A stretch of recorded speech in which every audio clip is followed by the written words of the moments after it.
Hey guys, it's Dan here with Dan Daily Finance.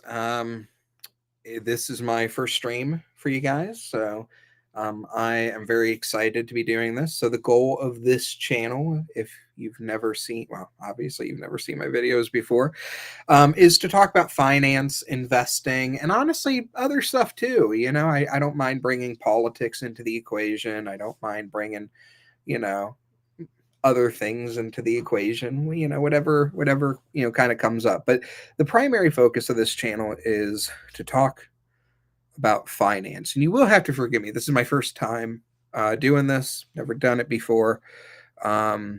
So let's see here. Okay, there we go. So the first thing I like to do is to kind of start off talking about recent market news. So this is January 28th right now.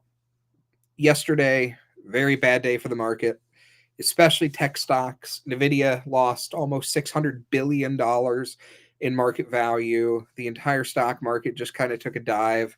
And a lot of that, I guess there's a cautionary tale here, but there's also another piece to the pie as well, which is that, technology disrupts. In the long run, we hope for the good, but in the near term, it decides who the winners and losers are a lot of the times. So news had come out of this Chinese company called DeepSeek. You have probably heard about it by now. You probably Googled it, but basically, it is a an open source AI model that has been developed by some researchers in China and backed by a hedge fund. And long story short, even though over the last 2 or 3 years now, we've had a number of AI companies come out, OpenAI, which is backed by Microsoft. We have seen, um, Google working on their own stuff, you name it, right? And it's not that one new player is gonna, or would normally be expected to disrupt the apple cart, so to speak. But there's something different with this one, and that's that, according to the founders, it has been accomplished at significantly lower cost than any of the other systems that are out there.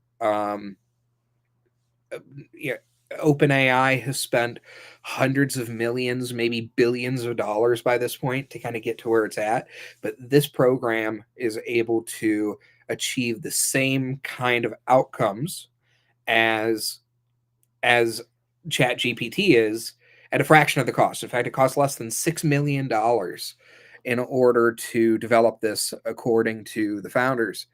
Um, so that is most certainly groundbreaking. And they say, according to the founders, they say that it'll be 95% cheaper than traditional models to get those results. Now, why did Nvidia drop? Because you think, oh, Nvidia and the other companies should benefit from anything that's AI related. Not exactly. Cheaper means less processing needed, which means less data usage, which means less of a need, in theory, for semiconductors, less of a need for data centers, less of a need for anything that would benefit from growing demand for computing power. So that is what was responsible for this huge plunge. What does this mean long term? I don't know. We'll have to see how things kind of unfold, and I don't like to speculate without having a firm foundation as to what I think will probably happen.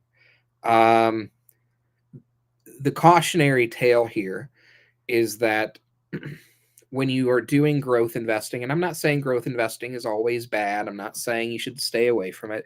It's not my thing. But if you want to use, a growth investing ideology in moderation, then fine. However, the the problem, the risk that you run here is that the valuations of these companies are so high that you end up with, when things don't go perfect, these companies plunge because the people buying the stock now are banking on the company eventually being worth what the future multiples, or the multiples today imply about the future. So if something is trading at 100 times cash flow, the expectation is that it's going to grow significantly, that cash flow over the next X number of years, and ultimately be worth not just what it's trading at today, but hopefully more, because there's a opportunity cost, time value of money component to this as well. So, that's why I think it's like a 17 or 18% drop that Nvidia saw yesterday. Today, the market is showing some recovery. The NASDAQ is actually doing quite well. It's up almost 2%. Nvidia is up around 6%. You've got the Dow Jones even, which is up almost 0.5%. So, we're starting to kind of turn back in that direction. So basically, it seems like the market thinks that this was kind of an overreaction, and I would agree. Don't get me wrong, the market is expensive right now, but I don't think it is so astronomically expensive that we're in massive bubble territory. Okay, so having said all that, I did want to kind of go into another topic, which, for the first video here, I do want to talk about the market. I want to talk about stocks. I want to talk about, all that stuff. But I also want to talk about finance that's important for average, everyday people. So for this first video, I have planned to really, talk about the cost of living crisis. And anybody who has been trying to buy a home, or anybody who rents, understands that we do have a bit of a problem here. Now, let me see if I can do a screen share, because I have never used this before. Yes. I think I can do that. Oh, okay. I have to choose which tab. There's no way to do, oh, you know what? Entire screen. Haha. Okay. So you guys should be able to see my screen here. Let me just make sure.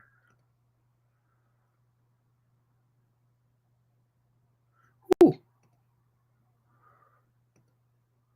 There we go. I don't know what's going on there. Looks like it just repeated it. I'm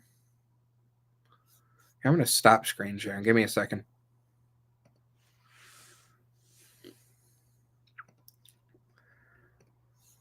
Okay, entire screen. Okay, I think that's going to work. So, in fact, give me 1 second here. Yeah, there we go. So here's some data from the Federal Reserve Bank of Atlanta. It's one of the, I think, 13 Fed locations, 12 Fed locations throughout the country. And the first thing I would like to talk about here is the affordability gap. So this is the gap between actual median household income and qualified income, because, historically speaking, there's been a pretty strong relationship between home prices and median income. So the orange line or yellow line, I don't know, it's kind of an orange, yellow, gold, let's call it a gold line, is qualified income. That's how much people are making on a median household basis. I'm sorry, the blue line is. The gold line is qualified income. That's how much income you would need to have in order to afford a home at the moment. Now, up until 2019, with the exception of the years leading up to the 2007, 2008, 2009 collapse, the ratio between median income and, well, home price to median income was pretty consistent. I think it was like a 3-to-1 ratio or something like that. There was a crash, and we can actually kind of see, the qualified income as home prices dropped at that time. that would be needed in order to afford a home. Back then it kind of peaked. What? Um, at about 73,000, you would have needed. The home price was about 232,000 at the time, back in July of 2006. By the time it bottomed out in 2012, the median home price had dropped to about $160,000. Now, I don't have this data to show you right now. I probably should have prepared it. But if you look at the contributors to home price increases, excluding that period of time, through 2019, all the way dating back like 40, 50 years, the big contributor on an inflation adjusted basis to home prices going up has been that the average home has gotten larger. Now, there have been other things too. There was some increase because homes were, made to be of better quality. They had, more of them had air conditioning, more of them had garages, stuff like that, which added to the cost. But the biggest thing was average size of the home increased. Now, that picture has kind of changed. Recently, we started seeing home sizes become a little bit smaller. And the big contributor since the pandemic hit has just been a surge in pricing. And that has largely been initially because of supply chain issues that caused, give me 1 second here. Supply chain issues that ended up causing, the cost of materials to go through the roof, if you will. I think that's an appropriate and unintended pun. However, that picture has changed. There we go, drivers, over the last couple of years now. So here you can see the drivers of home affordability, and you can see the different contributors. So the lower it is on the chart, the more unaffordable a home has become for people, and the higher on the chart, the more affordable it has become. And initially, that blue section there is the median sales price, which went up, which was a reflection of the inflationary pressures that we saw from the supply chain issues. At the same time, median income didn't really change. It was lumpy, but it didn't really change too much. And other things like taxes and, property insurance and stuff like that was small, small impact. But then the mortgage rate hit. So in order to combat inflation, the Federal Reserve had to hike interest rates. It was the best way we had to combat inflation that at one point was up around like 9-10% on an annualized basis. And this was not a U.S. phenomenon. Getting into politics for a minute, people tend to blame whoever's in office at the time for inflation. Sometimes that's warranted, sometimes it's not. The fact of the matter is the whole world saw inflation because of supply chain issues. And honestly, there were other factors too, like price gouging from corporations, wages going up because of a tight labor market played some role, but it was a small role, I think, in the grand scheme of things, based on the data I've seen. And what ended up happening, though, is the U.S. actually responded to this better than most of the rest of the world. Our inflation rate was significantly reduced compared to many parts of Europe, compared to many parts of Asia, you name it.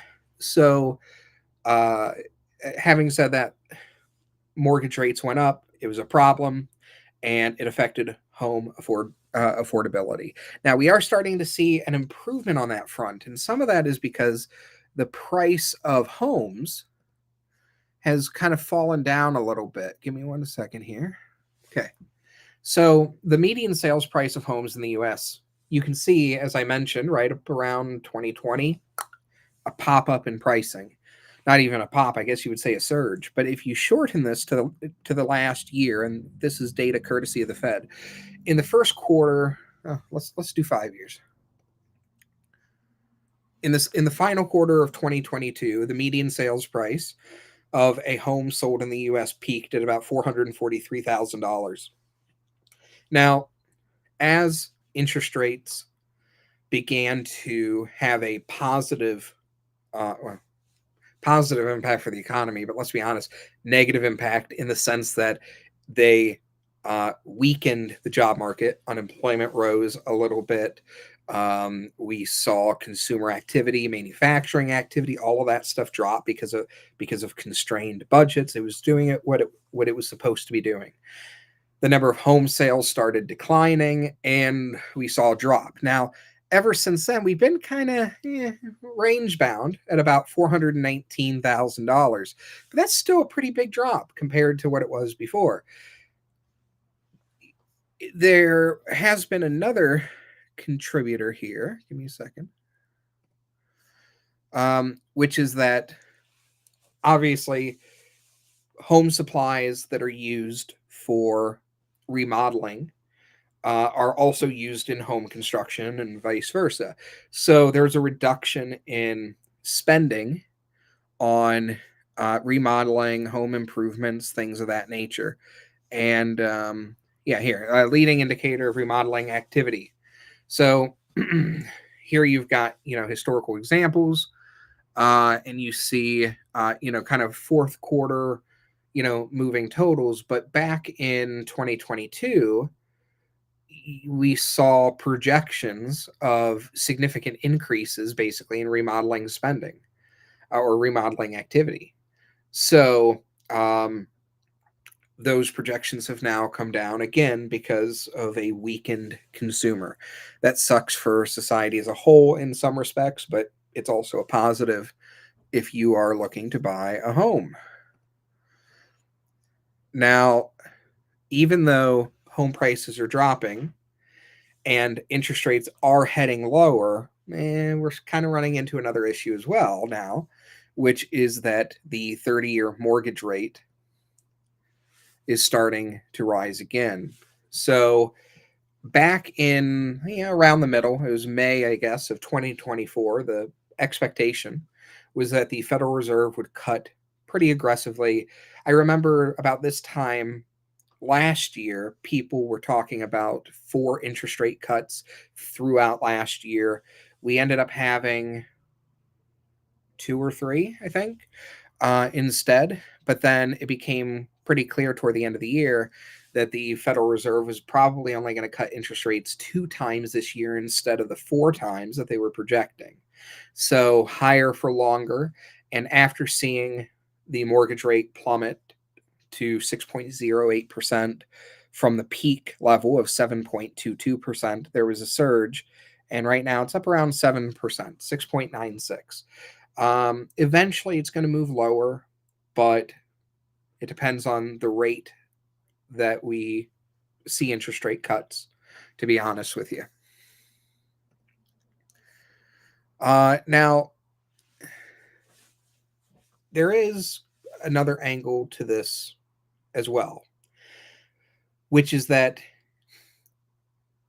more people are starting to work remotely. And this may seem, like a kind of unrelated topic. But to me, it's very relevant, especially if you are a remote worker. I am. I work from home. I, you can tell just by looking behind me. I work from my place, and I have, that luxury. Not everybody does, and I'm sorry if that's the case. If you're a truck driver or an electrician or something like that, you can't work from home. Unless you can find a new technology that makes that possible. But I don't think that's possible. You can't drive a truck remotely, at least not yet. So this remote from work change is very interesting to me. Now, people are going to maybe respond to this and say, well, wait a minute, Dan. Companies and the government are mandating that people return back to the office. And that's true. That is happening. However, that I think is something that is short term in nature. There are tremendous benefits to working remotely. It saves the average company, I think it's like $15,000 a year that they save from remote work. It saves the average consumer thousands of dollars plus God knows how many hours of their time. If you spend a half an hour, well, let's just say an hour, because you got to get ready and stuff, right? You're not going to dress like a bum when you're heading into the office. So if you spend, let's just say, an hour getting, well, half an hour getting ready, a half hour there, half hour back, that's an hour and a half a day. That adds up. In fact, let's see here what that works out to over the course of a year. So 1.5 times 5 times, let's just say 50 weeks out of the year. That's 375 hours, which would be about 6 days. Wow. Yeah. That's it's over 6 days of your time. So there are benefits that long term are going to cause this. Technology is also going to cause this to be a trend where we eventually, kind of shift back in the direction of more remote work. Now, you can actually see here, this is a little dated, this info, but you can see 2019, 2021, and 2022. And these represent the percent of remote workers by major industry groups. And you can see that in 2022, the number is less. I'm sorry, is less than it was in 2021, which means that, that again, there was a surge in remote work. Now we're starting to see that come back a little bit in the near term. However, if you look at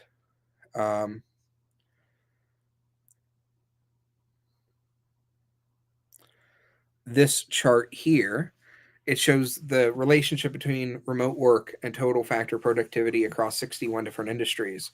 So the percentage point change in remote workers, there has been a positive, slightly positive correlation, when it comes to productivity. And I would argue that's because A, they're probably using technology more. B, they're probably not spending time on things that are not terribly important. And C, they are probably happier working from home. The expectation long term is that, let me go to the right thing here. This is a remote work forecast. So, at the present moment, according to the World Economic Forum, and this is I think global. Um, there are about 73 million workers who are remote. By 2030, that number is expected to grow to 92 million.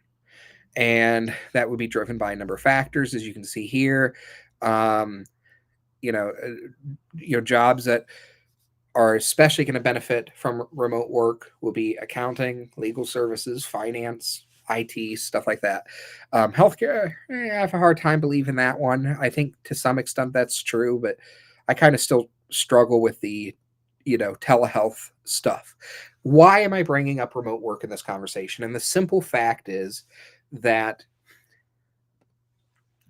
when you have people who can do remote work, you don't have a reason to stay in places where it's expensive. So here's a map of the United States that shows county by county the median home price. This is an amazing resource. It's courtesy of the National Association of Realtors. And the bluer it is, the cheaper the average home price is. And the more red it is, the more expensive it is. So 0.5% that are deep red, the median home price is $1 million or more. And yet there's 31.2% of homes that are less than $150,000, and there's 54.6% that are between $150,000 and $350,000. So if you look at this area here, I understand why the dark blue might not be the most desirable places. You're not going to find a Chipotle in rural Nebraska. If a rural lifestyle is something that you are interested in, great. More power to you. I think that's wonderful. For a lot of people, that's not the case, but there are plenty of valid places that you could live. Ohio, for instance, is that's where I live. I've lived in Ohio my entire life. I was born in Barberton, Ohio. I've lived in Northeast Ohio my entire existence. Lived in Rittman, some Akron, Cleveland. I'm back to Rittman. I'm sorry. I'm back to sorry. I'm back to Akron. So you can see here, Ohio. Prices are pretty cheap. That's Wayne County. Let's see if I can find Summit. I'm going to zoom in on this. Ooh. Okay. I think they could have made the zoom a little more friendly.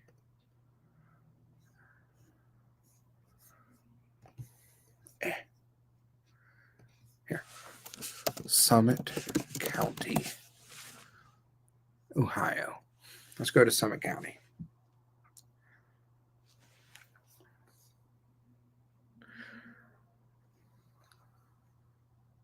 Okay, not sure what I'm looking at here. Really? Yeah, median home value in Summit County is about 225,000. That's a little more expensive than I remember it being when I looked at it not too long ago. I think it was right around 200,000. And throughout Ohio, it's around 200,000.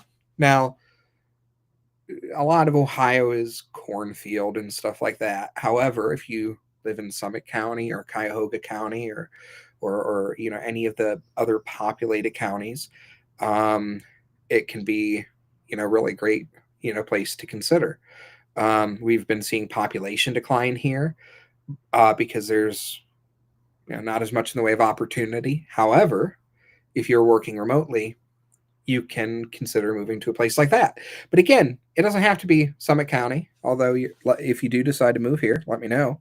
But like I said, I'm just going to refresh this page because it looks like it's kind of glitching out in a weird way.